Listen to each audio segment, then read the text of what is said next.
Assalamu alaikum, dear students. I am Muhammad Rauf, lecturer, Department of Zoology Cast. Welcome to the course Principle in Animal Life 2. This is lecture number 25. The topic is genetic code.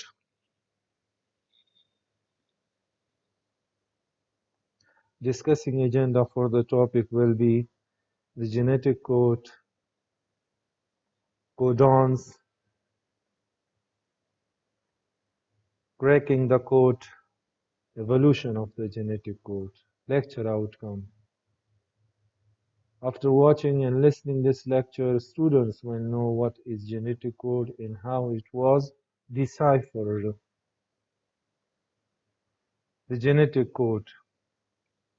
There are 20 amino acids, but there are only 4 nucleotide bases in DNA.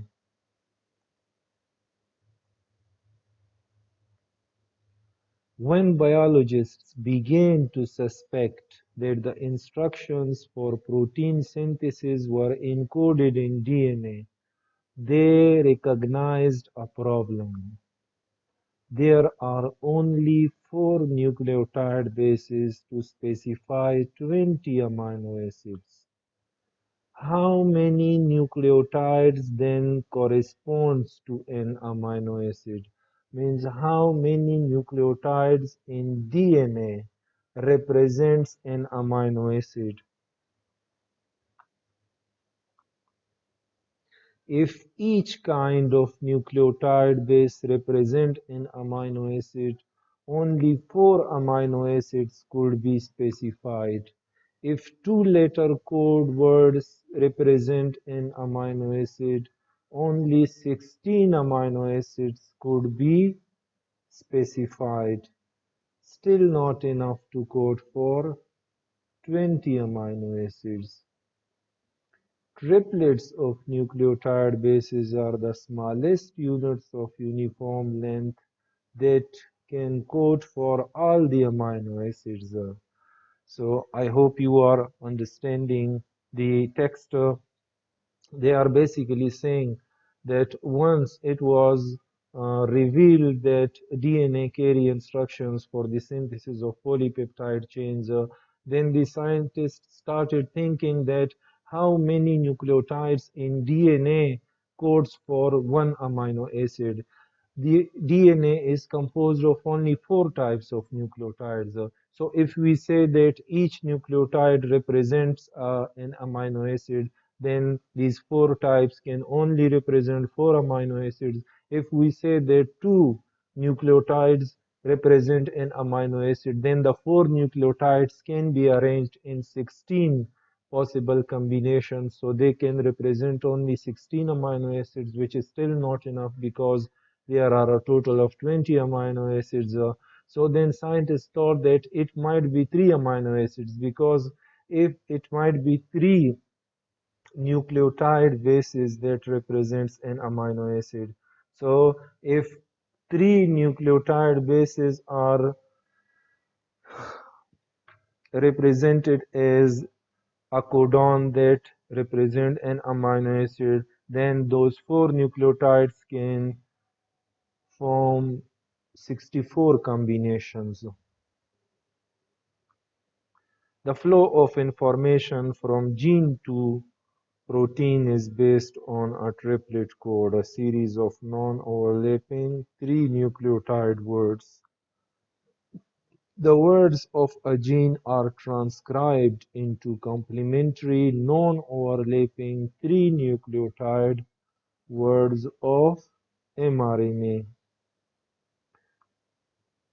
These words are then translated into a chain of amino acids forming polypeptide. Means the triplet of bases in DNA are fixed, means the bases which are part of one particular triplet are not part of the adjacent triplet. They are distinct entities. During transcription, The gene determines the sequence of nucleotide bases along the length of RNA molecule that is being synthesized. For each gene, only one of the two DNA strands is used. The strand which is used for the synthesis of a messenger RNA is called a template strand.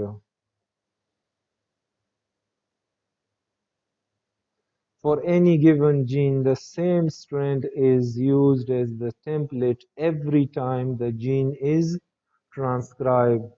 Remember that DNA is double-stranded. It has two strands. So which of the strand will be used for the synthesis of messenger RNA?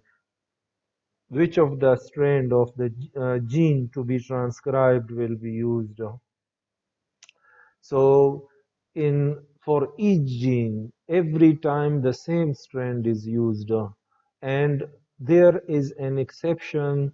In bacteria, there are certain genes which are called inverse genes, and in those genes, both the strands can be used and are used regularly. However, on the same DNA molecule farther along the chromosome, the opposite strand may be the one that functions as the template for another. Here you can see this is a double-stranded DNA molecule, and these are the two genes. So which of the strand will be used as a template? Whether this strand will be used or this strand will be used. In eukaryotes, whatever strand that is used will always be used.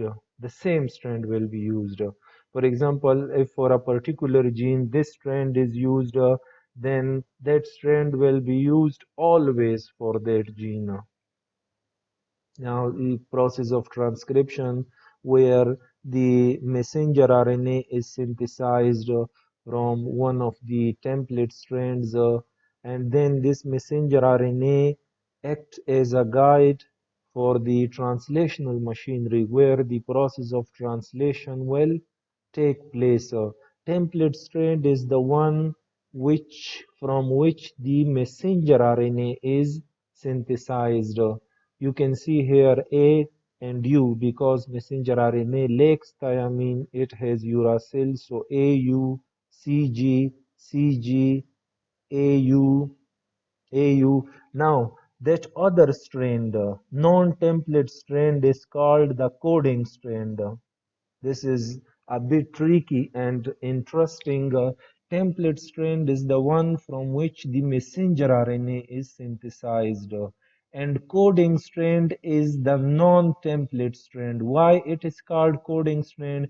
Because it is exactly like the messenger RNA, except one thing, thiamine replaced by uracil.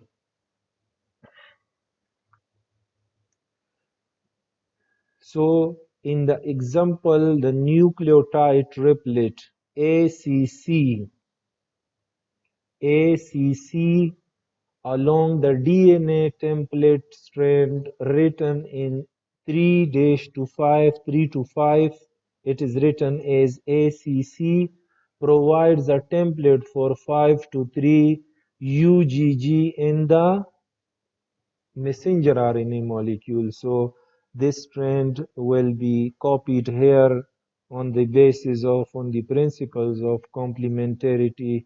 The messenger RNA nucleotide triplets are called codons, and they are customarily written in 5 to 3 direction, because the DNA from which the messenger RNA is copied is oriented 3 to 5, so the messenger RNA will be oriented as 5 to 3. In our example, UGG is the codon for the amino acid tryptophan.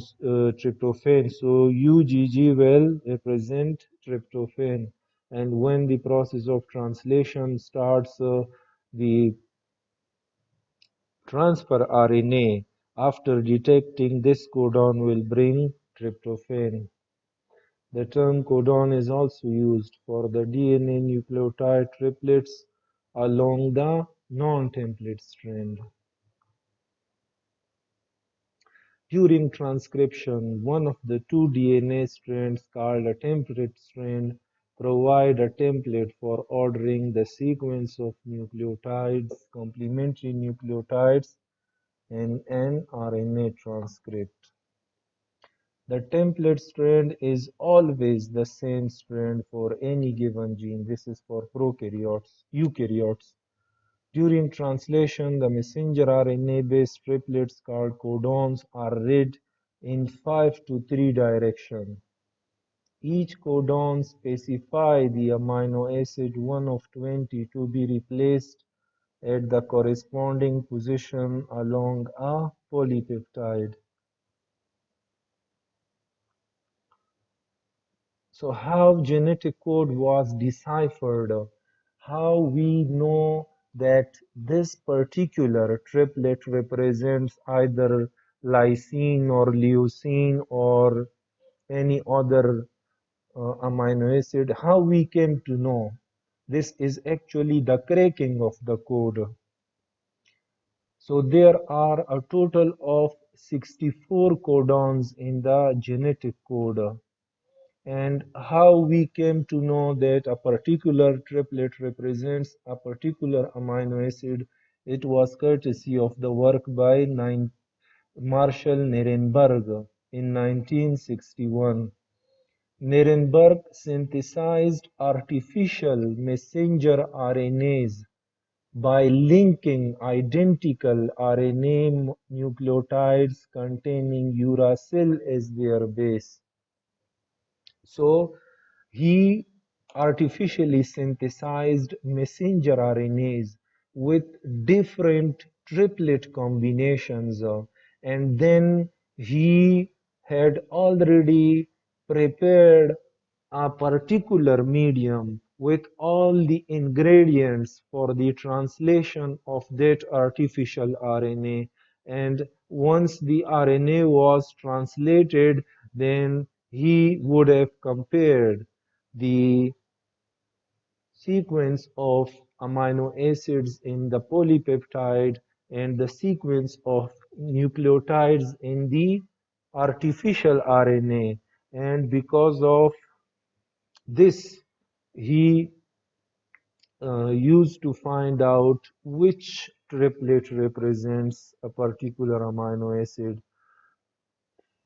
Nirenberg added poly-U codon in a test tube that contained all 20 amino acid ribosomes and the other components required for protein synthesis. His artificial system translated the poly-U into a polypeptide containing phenylalanine amino acid. So he in the beginning, he synthesized a messenger RNA which only consisted of uracil, means it was 100 nucleotides or 200 nucleotides or 300 nucleotides long, but all the nucleotides were uracil. So it was a poly-U, many U's, and it was translated as phenylalanine, a chain of phenylalanine. Thus, in this way, Nirenberg determined that this particular triplet codon represents phenylalanine. And in the same way, he determined the other triplets. Here is the genetic code. It has 64 codons. 3 of them are stop codons. They are usually present at the end of a messenger RNA, and they signal the termination of translation. One is start codon. This codon is usually the very first codon which is translated, and the process of translation starts with this amino acid methionine incorporated into the polypeptide chain as the very first amino acid. So it is the first amino acid, the first triplet codon which is translated, and they are always present at the end. Sometime a mutation inserts them in the middle of a gene and then in the middle of an messenger RNA, and such type of mutations are called nonsense mutations. And they insert a stop codon right in the middle of the gene. So of the 64 triplets, 61 code for amino acids, 3 triplets are stop signals to end translation. The genetic code is redundant. More than one codon may specify a particular amino acid. Now let's have a look at this chart.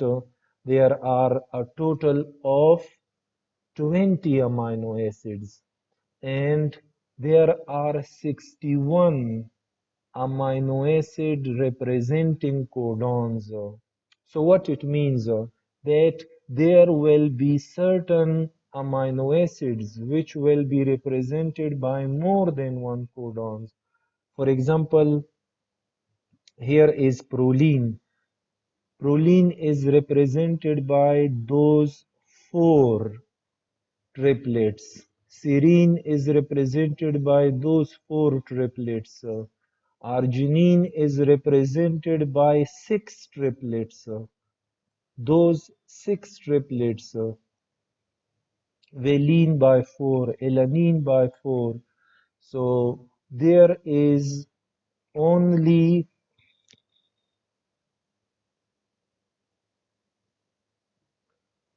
methionine and tryptophan that are represented by a single a single triplet codon, and apart from that, every other amino acid is represented by at least two triplets. So this property is called redundancy of the genetic code. As an example, they have given GAA and GAG both specify glutamic acid. So this characteristic is called redundancy. But there is clarity. No codons specify more than one amino acid. Neither of them ever specify any other. Means that those two codons will only represent this amino acid. It cannot represent any other amino acid. This is uh, called clarity, no ambiguity. Every triplet codon is dedicated towards the amino acid that it represents, and it doesn't represent other amino acids. So codons must be read in the correct reading frame in order for the specific polypeptide to be produced.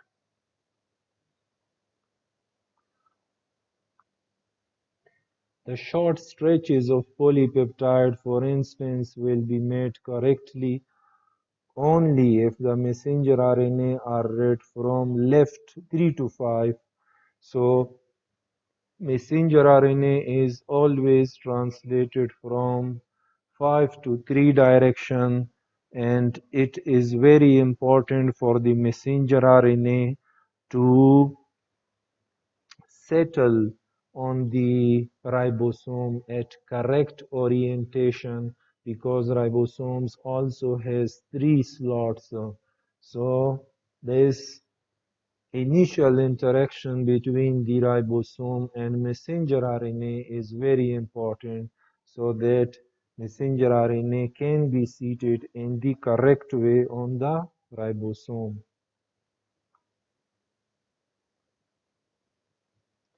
Now, evolution of the genetic code. And one more thing I would like to share here is that genetic code is sometimes referred to as universal, means an amino acid in bacteria is represented by a specific triplet codon. Now this specific triplet codon will represent the same amino acid across the living kingdom in every living organism. This is called the universality of the genetic code. But recent research has shown few exceptions where the mitochondria also has its own DNA and the mitochondrial DNA has its own specific triplet genetic code. So there are few exceptions, otherwise genetic code is universal. Nearly universal, shared by the simplest bacteria and the most complex animals. The messenger RNA codon CCG, for instance, is translated as the amino acid proline in all organisms whose genetic code has been examined. That gives you a good idea about the universality of the genetic code. So genes can be transcribed and translated after being transplanted from one organism species to another. Now this makes a very good question. uh, we will study recombinant DNA technology in this chapter, and the universality of the genetic code is very important because in recombinant DNA technology we mix the DNA of two different organisms, and then we hope that our inserted gene will be expressed in that bacteria or other organism, and this is only possible because of the universality of the genetic code. Suppose if a triplet codon represented one type of amino acid in humans and another type of amino acids in bacteria, then it would have been useless. The biotechnology would not have progressed the way it has. So it has contributed a lot to the cause of biotechnology. Despite a small number of exceptions in which few codons differ from standard ones, the evolutionary significance of the code's near universality is clear. That's the end of the lecture. Thank you very much. Allah Hafiz.